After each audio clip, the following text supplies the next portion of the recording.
ಆರೋಪಿಗಳನ್ನ ಗಲ್ಲಿಗೇರಿಸುವಂತೆ ಒತ್ತಾಯ ಕೇಳಿಬಂದಿದ್ದು ಎಲ್ಲಿ, ಕೊಲೆಗಳು ಯಾಕಾಗ್ತಿವೆ ಅನ್ನೋದು ಗೊತ್ತಿದೆಯಂತ ಅನುಮಾನ ವ್ಯಕ್ತಪಡಿಸಿದ್ದು ಯಾರು? ಬಿಜೆಪಿ ಕಾರ್ಯಕರ್ತರಿಗೆ ಮಾತ್ರ ಪರಿಹಾರ ನೀಡ್ತಾರೆ ಎಂದು ಆರೋಪಿಸಿದ್ದು ಯಾರು? ನೋಡೋಣ ಆಕ್ರೋಶದ ಬೆಂಕಿ ಕರ್ನಾಟಕ ಎಕ್ಸ್‌ಪ್ರೆಸ್‌ನಲ್ಲಿ.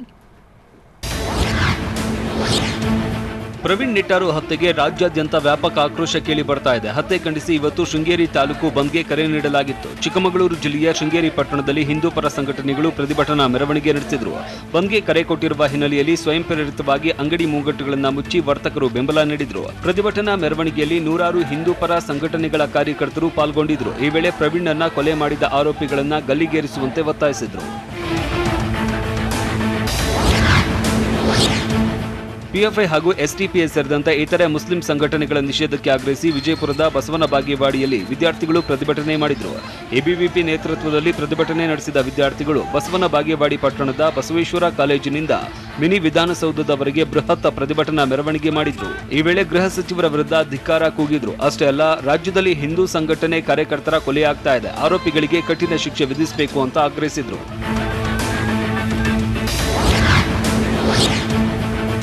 ಇತ್ತ ದಕ್ಷಿಣ ಕರ್ನಾಟಕದಲ್ಲೂ ಪ್ರವೀಣ್ ಹತ್ಯೆ ಕಿಡಿ ಹೊತ್ತಿಕೊಂಡಿದೆ. ಮೈಸೂರಲ್ಲಿ ಬಿಜೆಪಿ ಯುವ ಮುಖಂಡ ಪ್ರವೀಣ್ ನೆಟ್ಟಾರು ಹತ್ಯೆಯನ್ನು ಖಂಡಿಸಿ ಪ್ರತಿಭಟನೆ ನಡೆಸಲಾಯಿತು. ಹಿಂದೂ ಪರ ಸಂಘಟನೆಗಳ ಕಾರ್ಯಕರ್ತರು ಹಾಗೂ ಬಿಜೆಪಿ ಕಾರ್ಯಕರ್ತರು ಪ್ರತಿಭಟನೆ ನಡೆಸಿ ಆಕ್ರೋಶ ಹೊರಹಾಕಿದ್ರು. ಮೈಸೂರು ನಗರದ ಗನ್ ಹೌಸ್ ಸರ್ಕಲ್ನಲ್ಲಿ ಜಮಾಯಿಸಿದ ಕಾರ್ಯಕರ್ತರು ಜಿಲ್ಲಾಧಿಕಾರಿ ಕಚೇರಿವರೆಗೂ ಪ್ರತಿಭಟನಾ ಮೆರವಣಿಗೆ ನಡೆಸಿದ್ರು. ಪ್ರತಿಭಟನೆಯಲ್ಲಿ ನೂರಾರು ಜನ ಭಾಗಿಯಾಗಿ ಆರೋಪಿಗಳಿಗೆ ಶಿಕ್ಷೆ ಕೊಡಿಸಬೇಕು ಅಂತ ಒತ್ತಾಯಿಸಿದ್ರು. ಸರ್ಕಾರದ ವಿರುದ್ಧ ಮಾಜಿ ಸಿಎಂ ಕುಮಾರಸ್ವಾಮಿ ಮತ್ತೆ ಕಿಡಿಕಾರಿದ್ದಾರೆ. ಸರಣಿ ಟ್ವೀಟ್ ಮಾಡಿರುವ ಎಚ್ಡಿಕೆ, ನಾಡಿನ ಜನರನ್ನಷ್ಟೇ ಅಲ್ಲ, ತನ್ನ ಕಾರ್ಯಕರ್ತರನ್ನೇ ರಕ್ಷಣೆ ಮಾಡಿಕೊಳ್ಳಲಾಗದ ಅಸಮರ್ಥ ಮತ್ತು ಅಸಹಾಯಕ ಸರ್ಕಾರ ಪ್ರವೀಣ್ ಕೊಲೆ ಪ್ರಕರಣವನ್ನ ಎನ್ಐಎ ತನಿಖೆಗೆ ಒಪ್ಪಿಸ್ತಾ ಇದೆ. ಆದರೆ ಕರಾವಳಿಯಲ್ಲಿ ನಡೆದ ಎಲ್ಲಾ ಹತ್ಯೆಗಳನ್ನು ಎನ್ಐಎಗೆ ವಹಿಸುವುದಕ್ಕೆ ಹಿಂಜರಿತಾ ಇದೆ ಯಾಕೆ ಅಂತ ಮಾಜಿ ಸಿಎಂ ಎಚ್ಡಿ ಕುಮಾರಸ್ವಾಮಿ ಟ್ವೀಟ್ನಲ್ಲಿ ಆಕ್ರೋಶ ವ್ಯಕ್ತಪಡಿಸಿದ್ದಾರೆ. ಇಷ್ಟಕ್ಕೆ ಸುಮ್ಮನಾಗದ ಎಚ್ಡಿಕೆ, ಕರಾವಳಿ ಭಾಗದಲ್ಲಿ ಪ್ರತಿ ಕೊಲೆ ಬಗ್ಗೆನೂ ಸರ್ಕಾರಕ್ಕೆ ಮಾಹಿತಿ ಇದೆ, ಆ ಕೊಲೆಗಳು ಯಾಕಾಗ್ತಾ ಇವೆ ಅನ್ನೋದು ಗೊತ್ತಿದೆ ಅಂತ ಮಾಜಿ ಸಿಎಂ ಕುಮಾರಸ್ವಾಮಿ ಹೇಳಿದ್ದಾರೆ. ಅಷ್ಟೇ ಅಲ್ಲ, ಡಬಲ್ ಇಂಜಿನ್ ಸರ್ಕಾರ ಡಬಲ್ ಗೇಮ್ ಆಡ್ತಾ ಇದೆ. ಜಗತ್ತಿನ ಅತಿದೊಡ್ಡ ರಾಜಕೀಯ ಪಕ್ಷ ಅಂತ ಬೀಗುವ ಬಿಜೆಪಿ ಪಕ್ಷ ತನಗೆ ಅಧಿಕಾರ ತಂದುಕೊಟ್ಟ ಯುವಕರ ಜೀವಗಳಿಗೇನೆ ಗ್ಯಾರಂಟಿ ಕೊಡದಷ್ಟು ದುರ್ಬಲವಾಗಿದೆ ಅಂತ ಮಾಜಿ ಸಿಎಂ ಕುಮಾರಸ್ವಾಮಿ ಟ್ವೀಟ್ ಮೂಲಕ ಆಕ್ರೋಶ ವ್ಯಕ್ತಪಡಿಸಿದ್ದಾರೆ. ಸರಣಿ ಟ್ವೀಟ್ನಲ್ಲಿ ಸಿಎಂ ವಿರುದ್ಧವೂ ಎಚ್ಡಿಕೆ ಗರಂ ಆಗಿದ್ದಾರೆ. ಪ್ರವೀಣ್ ಹತ್ಯೆ ಪ್ರಕರಣವನ್ನ ಎನ್ಐಎ ತನಿಖೆಗೆ ಒಪ್ಪಿಸಿ ವೀರಾವೇಶ ಮೆರೆದಿರುವ ಮುಖ್ಯಮಂತ್ರಿ ಬೊಮ್ಮಾಯಿ ಮಂಗಳೂರಲ್ಲಿ ಜನರಿಗೆ ಕೊಟ್ಟ ಸಂದೇಶ ಏನು ಅಂತ ಎಚ್ಡಿಕೆ ಪ್ರಶ್ನಿಸಿದ್ದಾರೆ. ಅವರ ನಾಲಿಗೆ ಮೇಲೆ ಒಮ್ಮೆಯಾದ್ರೂ ಶಾಂತಿ ಕಾಪಾಡಿ ಅನ್ನೋ ಮಾತು ಬರ್ಲಿಲ್ಲ. ನೆಮ್ಮದಿಗಾಗಿ ಕಿಂಚಿತ್ ಕ್ರಮ ವಹಿಸಿದ್ದೀರಾ? ಅದು ಕೂಡ ಇಲ್ಲ. ಹಿಂಸೆಗೆ ಇನ್ನಷ್ಟು ತುಪ್ಪ ಸುರಿದು ಬಂದ್ರು. ಎನ್ಐಎ ತನಿಖೆಗೆ ವಹಿಸಿದ ಎಷ್ಟು ಕೇಸ್ಗಳಿಗೆ ತಾರ್ಕಿಕ ಅಂತ್ಯ ಸಿಕ್ಕಿದೆ ಅಂತ ಮಾಜಿ ಸಿಎಂ ಎಚ್ಡಿ ಕುಮಾರಸ್ವಾಮಿ ಗುಡುಗಿದ್ದಾರೆ. ಇನ್ನು ಕಾಂಗ್ರೆಸ್ ನಾಯಕರು ಸರ್ಕಾರದ ವಿರುದ್ಧ ವಾಕ್ಸಮರ ಮುಂದುವರೆಸಿದ್ದಾರೆ. ದಕ್ಷಿಣ ಕನ್ನಡ ಜಿಲ್ಲೆಯಲ್ಲಿ ಸರಣಿ ಕೊಲೆಯಾದ ಕುಟುಂಬಗಳಿಗೆ ಪರಿಹಾರ ನೀಡುವ ವಿಚಾರದಲ್ಲಿ ತಾರತಮ್ಯ ಮಾಡಲಾಗಿದೆ ಅಂತ ಸರ್ಕಾರದ ನಡೆಗೆ ಸತೀಶ್ ಜಾರಕಿಹೊಳಿ ಅಸಮಾಧಾನ ವ್ಯಕ್ತಪಡಿಸಿದ್ದಾರೆ. ಬೆಳಗಾವಿಯಲ್ಲಿ ಮಾತನಾಡಿದ ಅವರು, ಬಿಜೆಪಿ ಮೊದಲಿನಿಂದಲೂ ತಾರತಮ್ಯ ಮಾಡುತ್ತಲೇ ಬಂದಿದೆ. ಹಿಂದೂ ಮುಸ್ಲಿಂ ಬೇರೆ ಬೇರೆ ಧರ್ಮಗಳ ಬಗ್ಗೆ ತಾರತಮ್ಯ ಮಾಡ್ತಾರೆ. ಬಿಜೆಪಿ ಕಾರ್ಯಕರ್ತರು ಎಂದಾಗಷ್ಟೇ ಪರಿಹಾರ ನೀಡ್ತಾರೆ. ಬೇರೆ ಪಕ್ಷ ಸಂಘಟನೆಯವರು ಕೊಲೆಯಾದ್ರೆ ಪರಿಹಾರ ಕೊಡಲ್ಲ ಅಂತ ಆಕ್ರೋಶ ವ್ಯಕ್ತಪಡಿಸಿದ್ರು. ಪ್ರವೀಣ್ ಹತ್ಯೆ ಪ್ರಕರಣದಲ್ಲಿ ಪ್ರಗತಿ ಕಾಣದ ಹಿನ್ನೆಲೆಯಲ್ಲಿ ಸಿಎಂ ಬೊಮ್ಮಾಯಿ ಗರಂ ಆಗಿದ್ದಾರೆ. 4 ದಿನಗಳಾದ್ರೂ ಇನ್ನೂ ಆರೋಪಿಗಳನ್ನ ಬಂಧಿಸಿಲ್ಲ, ಯಾವ ರೀತಿ ತನಿಖೆ ಮಾಡ್ತಾ ಇದ್ದೀರಿ ಅಂತ ಡಿಜಿಪಿ ಪ್ರವೀಣ್ ಸೂದ್ ಮೇಲೆ ಗರಂ ಆಗಿದ್ದಾರೆ. ಎನ್ಐಎಗೆ ಕೇಸ್ ವರ್ಗಾವಣೆ ಮಾಡಬೇಕು, ತನಿಖೆಯಲ್ಲಿ ಮುಖ್ಯ ಲೀಡ್ ಸಿಕ್ಕಿಲ್ಲ, ಯಾವುದೇ ಪ್ರಗತಿ ಆಗಿಲ್ಲ, ಈ ಹಂತದಲ್ಲಿ ಎನ್ಐಎಗೆ ಕೇಸ್ ವರ್ಗಾಯಿಸಬೇಕಾಗಿದೆ ಅಂತ ಸಿಎಂ ಬೊಮ್ಮಾಯಿ ಡಿಜಿಪಿ ಮೇಲೆ ಆಕ್ರೋಶಗೊಂಡ್ರು.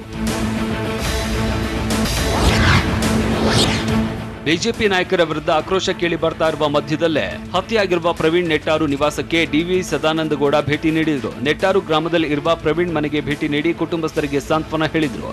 ಪ್ರವೀಣ್ ಕಳೆದುಕೊಂಡು ದುಃಖದಲ್ಲಿ ಇರುವ ಕುಟುಂಬ ಸದಸ್ಯರನ್ನ ಭೇಟಿ ಮಾಡಿ ಧೈರ್ಯ ತುಂಬುವ ಕೆಲಸ ಮಾಡಿದ್ರು. ಅಷ್ಟೇ ಅಲ್ಲ, ಹಂತಕರನ್ನ ಕೂಡಲೇ ಪೊಲೀಸರು ಬಂಧಿಸಿ ಕಠಿಣ ಶಿಕ್ಷೆ ಕೊಡಿಸಲಿದ್ದಾರೆ ಅಂತ ಭರವಸೆ ನೀಡಿದ್ರು.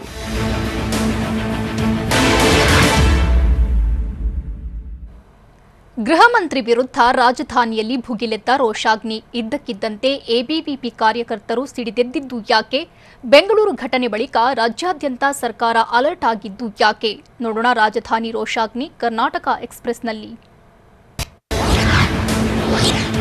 ಒಂದರ ಮೇಲೊಂದು ಹಿಂದೂ ಕಾರ್ಯಕರ್ತರ ಕೊಲೆ ಆಗ್ತಿರೋದಕ್ಕೆ ಎಬಿವಿಪಿ ಕಾರ್ಯಕರ್ತರು ಬಿಜೆಪಿ ಸರ್ಕಾರದ ಮೇಲೆಯೇ ನಿಗಿ ಕೆಂಡವಾಗಿದ್ದಾರೆ. ಮೇಲಿಂದ ಮೇಲೆ ಕೊಲೆಗಳು ಹೆಚ್ಚಾಗ್ತಿರೋ ಹಿನ್ನೆಲೆಯಲ್ಲಿ ಬೆಂಗಳೂರಿನಲ್ಲಿ ಎಬಿವಿಪಿ ಕಾರ್ಯಕರ್ತರು ಪ್ರತಿಭಟನೆ ನಡೆಸಿದ್ರು.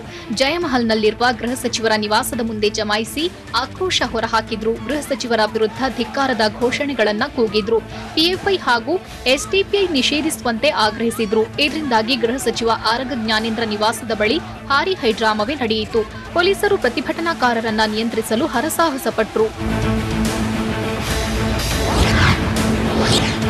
ಎಬಿವಿಪಿ ಕಾರ್ಯಕರ್ತರ ಆಕ್ರೋಶ ಯಾವ ಮಟ್ಟಿಗೆ ಇತ್ತೆಂದ್ರೆ ಗೃಹ ಸಚಿವ ಆರಗ ಜ್ಞಾನೇಂದ್ರ ಮನೆಯ ಗೇಟ್ ತಳ್ಳಿ ಒಳನುಗ್ಗೋದಕ್ಕೆ ಯತ್ನಿಸಿದ್ರು. ಇದರಿಂದ ಅಲರ್ಟ್ ಆದ ಪೊಲೀಸರು ಪ್ರತಿಭಟನಾಕಾರರನ್ನ ತಡೆಯೋಕೆ ಮುಂದಾದ್ರು. ಈ ವೇಳೆ ಪ್ರತಿಭಟನಾಕಾರರು ಹಾಗೂ ಪೊಲೀಸರ ಮಧ್ಯೆ ತಳ್ಳಾಟ ನೂಕಾಟ ನಡೆಯಿತು. ಬಲವಂತವಾಗಿ ಪ್ರತಿಭಟನಾಕಾರರನ್ನ ಪೊಲೀಸರು ವಶಕ್ಕೆ ಪಡೆಯಲು ಯತ್ನಿಸಿದ್ರು. ಇದರಿಂದಾಗಿ ಸ್ಥಳದಲ್ಲಿ ಬಿಗುವಿನ ವಾತಾವರಣ ನಿರ್ಮಾಣವಾಗಿತ್ತು.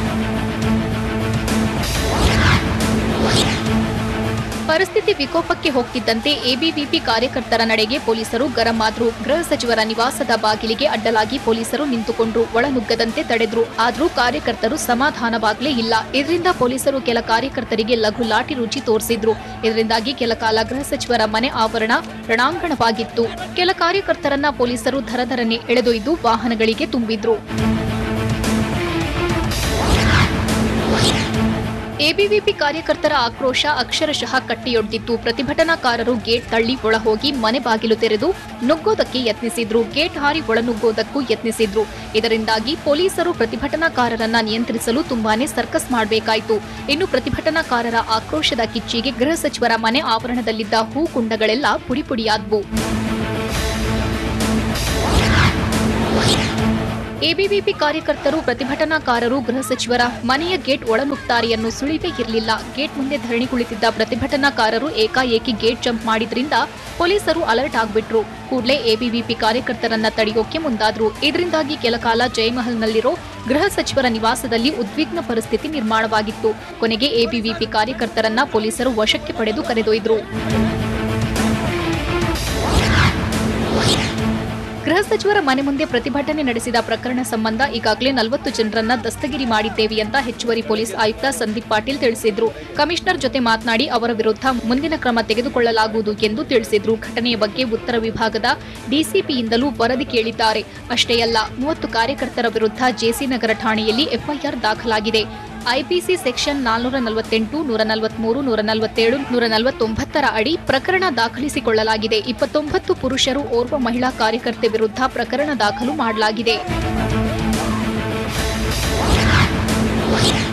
ಬೆಂಗಳೂರಿನಲ್ಲಿ ಎಬಿವಿಪಿ ಪ್ರತಿಭಟನೆ ನಡೆಸಿದ ಬಳಿಕ ಇದೀಗ ಎಲ್ಲಾ ಸಚಿವರ ಸರ್ಕಾರಿ ನಿವಾಸಗಳಿಗೂ ಭದ್ರತೆ ಹೆಚ್ಚಿಸಲಾಗಿದೆ. ಡಿಸಿಪಿಗಳಿಗೆ ಹಿರಿಯ ಪೊಲೀಸ್ ಅಧಿಕಾರಿಗಳು ಸೂಚನೆ ನೀಡಿದ ಬೆನ್ನಲ್ಲೇ ಇಂತಹ ಘಟನೆ ಮರುಕಳಿಸದಂತೆ ಮುಂಜಾಗ್ರತಾ ಕ್ರಮ ಕೈಗೊಳ್ಳಲಾಗಿದೆ. ಎಲ್ಲಾ ಸಚಿವರ ನಿವಾಸಗಳ ಎದುರು ಪೊಲೀಸರು ಕಾವಲಿರಬೇಕು. ಪ್ರತಿಭಟನಾಕಾರರ ಮೇಲೆ ತೀವ್ರ ನಿಗಾ ವಹಿಸುವಂತೆ ಎಲ್ಲಾ ಡಿಸಿಪಿಗಳಿಗೂ ಸೂಚನೆ ನೀಡಲಾಗಿದೆ. ಎಬಿವಿಪಿ ಕಾರ್ಯಕರ್ತರು ಪ್ರತಿಭಟನೆ ನಡೆಸಿದ ವಿಚಾರದ ಬಗ್ಗೆ ಗೃಹ ಸಚಿವ ಆರಗ ಜ್ಞಾನೇಂದ್ರ ಮೌನ ಮುರಿದಿದ್ದಾರೆ.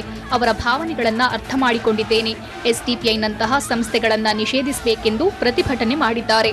ಸರ್ಕಾರವು ಆ ನಿಟ್ಟಿನಲ್ಲಿ ಯೋಚಿಸುತ್ತಿದೆ. ಎಬಿವಿಪಿ ಸದಸ್ಯರನ್ನ ನಾನೇ ಆಹ್ವಾನಿಸಿ ಮಾತನಾಡ್ತೇನೆ ಅಂತ ಮಾಧ್ಯಮ ಪ್ರಕಟಣೆಯನ್ನ ಹೊರಡಿಸಿದ್ರು.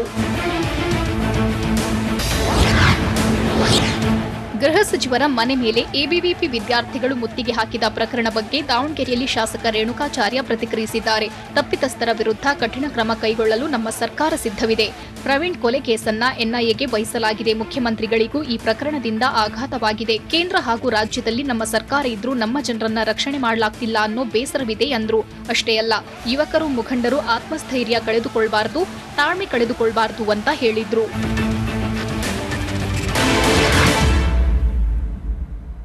ಕರಾವಳಿಯ ಕೋಮುದ್ವೇಷಕ್ಕೆ ಬಲಿಯಾದ್ನ ಫಾಜಿಲ್, ಹಂತಕರ ಹೆಡೆಮುರಿ ಕಟ್ಟೋಕೆ ಶತಪ್ರಯತ್ನ, ಹದ್ದಿನ ಕಣ್ಣು. ಸರ್ವಧರ್ಮದ ಶಾಂತಿ ಸಭೆಯಲ್ಲಿ ಚರ್ಚೆಯಾಗಿದ್ದು ಏನು ನೋಡೋಣ. ಹಂತಕರಿಗೆ ತಲಾಶ್, ಕರ್ನಾಟಕ ಎಕ್ಸ್‌ಪ್ರೆಸ್‌ನಲ್ಲಿ. ಸರಣಿ ಹತ್ಯೆ ಬೆನ್ನಲ್ಲೇ ಮಂಗಳೂರಿನಾದ್ಯಂತ ಪೊಲೀಸರು ಕಟ್ಟೆಚ್ಚರ ವಹಿಸಿದ್ದಾರೆ. ಸೂಕ್ಷ್ಮ ಪ್ರದೇಶಗಳಲ್ಲಿ ಹೆಚ್ಚುವರಿ ಪೊಲೀಸರನ್ನ ನಿಯೋಜನೆ ಮಾಡಲಾಗಿದೆ. ಅಹಿತಕರ ಘಟನೆಗಳು ನಡೆಯದಂತೆ ಕ್ರಮ ವಹಿಸಲಾಗಿದೆ ಅಂತ ಮಂಗಳೂರು ಕಮಿಷನರ್ ಶಶಿಕುಮಾರ್ ತಿಳಿಸಿದ್ದಾರೆ. ಕಮಿಷನರೇಟ್ ವ್ಯಾಪ್ತಿಯಲ್ಲಿ 19 ಚೆಕ್ ಪೋಸ್ಟ್ಗಳನ್ನು ನಿರ್ಮಿಸಲಾಗಿದ್ದು, ಪ್ರತಿ ಚೆಕ್ ಪೋಸ್ಟ್ಗಳಲ್ಲಿ 7 ರಿಂದ 8 ಸಿಬ್ಬಂದಿಯನ್ನ ನಿಯೋಜನೆ ಮಾಡಲಾಗುತ್ತಿದೆ. 24 ಗಂಟೆಯೂ ಸಿಬ್ಬಂದಿ ಕಾರ್ಯನಿರ್ವಹಿಸಲಿದ್ದಾರೆ ಅಂತ ಕಮಿಷನರ್ ಶಶಿಕುಮಾರ್ ಹೇಳಿದ್ದಾರೆ. ರಾತ್ರೋರಾತ್ರಿ ಸುರಿದ ಮಳೆಗೆ ಅವಾಂತರಗಳು ಆಗಿದ್ದೆಲ್ಲಿ, ಜೆಸಿಬಿ ಬಳಸಿ ಗ್ರಾಮಸ್ಥರು ಹಳ್ಳ ದಾಟಿದ್ದು ಎಲ್ಲಿ, ರಾಜಕಾಲುವೆ ನೀರು ಮನೆಗಳಿಗೆ ನುಗ್ಗಿ ಜನ ಪರದಾಡಿದ್ದು ಎಲ್ಲಿ? ನೋಡೋಣ ವರುಣಾಘಾತ ಕರ್ನಾಟಕ ಎಕ್ಸ್‌ಪ್ರೆಸ್‌ನಲ್ಲಿ. ರಾಜ್ಯದಲ್ಲಿ ಕೊಂಚ ಬಿಡುವು ನೀಡಿದ್ದ ಮಳೆರಾಯ ಮತ್ತೆ ಅಬ್ಬರಿಸಿ ಬೊಬ್ಬಿರಿದಿದ್ದಾನೆ. ನಿನ್ನೆ ತಡರಾತ್ರಿ ಆಂಧ್ರ ಮತ್ತು ಬಳ್ಳಾರಿಯ ಸಿರುಗುಪ್ಪ ತಾಲೂಕಿನಲ್ಲಿ ಸುರಿದ ಮಳೆಯಿಂದಾಗಿ ರಾರವಿ ಗ್ರಾಮದ ಕುರುವಳ್ಳಿ ರಸ್ತೆಯಲ್ಲಿ ಇರುವ ಯಲ್ಲಮ್ಮನ ಹಳ್ಳದಲ್ಲಿ ಪ್ರವಾಹದ ಪರಿಸ್ಥಿತಿ ಉಂಟಾಗಿದೆ. ತುಂಬಿ ಹರಿತಾ ಇರುವ ಹಳ್ಳ ದಾಟಲು ಗ್ರಾಮಸ್ಥರು ಜೆಸಿಬಿ ಬಳಸಿದ್ದಾರೆ. ರಾರವಿ ಗ್ರಾಮದ ಬಳಿಯೇ ಇರುವ ಸೇತುವೆ ಮೇಲೆ ನೀರು ಹರಿದ ಪರಿಣಾಮ ಜೆಸಿಬಿಯ ಬಕೆಟ್ನೊಳಗೆ ಕುಳಿತು ಜನ ಹಳ್ಳ ದಾಟಿದ್ರು. ಆಂಧ್ರ ಮತ್ತು ಕರ್ನಾಟಕದಲ್ಲಿ ಸಂಪರ್ಕದ ಒಂದು ಮಾರ್ಗ ಸ್ಥಗಿತವಾಗಿದೆ. ಕಲಬುರಗಿ ಜಿಲ್ಲೆಯಾದ್ಯಂತ ಮಳೆ ಆರ್ಭಟ ಜೋರಾಗಿದೆ. ನಗರದ ಪ್ರಮುಖ ರಸ್ತೆಗಳು ಜಲಾವೃತವಾಗಿ ವಾಹನ ಸವಾರರು ಪರದಾಡಬೇಕಾದಂತಹ ಪರಿಸ್ಥಿತಿ ಉಂಟಾಯಿತು. ಕಲಬುರಗಿ ನಗರದ ಶರಣ ಬಸವೇಶ್ವರ ದೇವಸ್ಥಾನದ ರಸ್ತೆ, ಜಗತ್ ರಸ್ತೆ ಸೇರಿದಂತೆ ಅನೇಕ ರಸ್ತೆಗಳು ಕೆರೆಯಂತಾಗಿದ್ವು. ರಸ್ತೆ ಬದಿ ನಿಲ್ಲಿಸಿದ್ದ ವಾಹನಗಳು ಅರ್ಧಕ್ಕರ್ಧ ನೀರಿನಲ್ಲಿ ಮುಳುಗಿದ್ವು. ಕೆಲವೆಡೆ ರಸ್ತೆ ದಾಟಲಾಗದೆ ವಾಹನಗಳು ನಿಂತಲ್ಲೇ ನಿಂತಿದ್ದ ದೃಶ್ಯ ಕಂಡುಬಂತು.